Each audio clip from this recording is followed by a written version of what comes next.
want you to understand putting the knee through the middle, but also understanding that if I offer the triangle choke, most people will take it. And there's ways to disguise it so it's not so obvious. Like if I just go like this, it's almost obvious, you know what I mean? But if I kind of get a little bit short with this arm and a little bit long with this arm, it's very possible he throws it. Boom, right. And that's what I want. I want him to go for this move. Go back. It's a good way to pass the guard, especially with somebody who's not thinking too much strategically. They're just like, oh my God, opening for a triangle. They jump right up. They don't think about, was that a trick? You know what I mean? So I need this hand to very quickly get into the collar like this after he goes for the triangle. So this hand holds the collar open. And I can rest some of the weight here on the elbow. And I know my thumb has a home right here. Look right against his neck.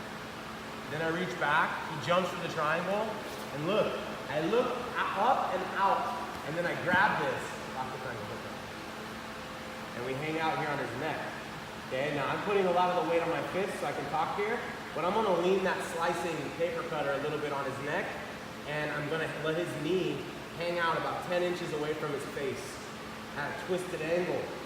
There's not much for him to do here. He can't arm lock or triangle. So I creep up, and this happens. They give it up because there's nothing for them to do, and I've made the tension so tight on their body, there's nowhere else to go except for to give it up. Does that make sense? If you could get good at that, you could pass a lot of people's guard without wasting time or energy. Because I'm not playing the dealing with his legs, watch out for sweeps and triangles and all that stuff game.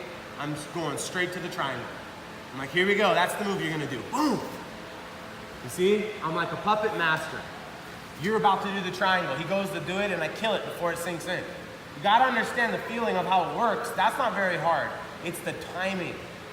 I would not let him lock it all the way up. And I'm like, oh yeah, I stack him. You know what I mean? You gotta be like knowing where that hand goes and putting the stack on before that death squeeze comes into play. And you have to be a good actor. You have to be able to make him go for it thinking you're making a mistake.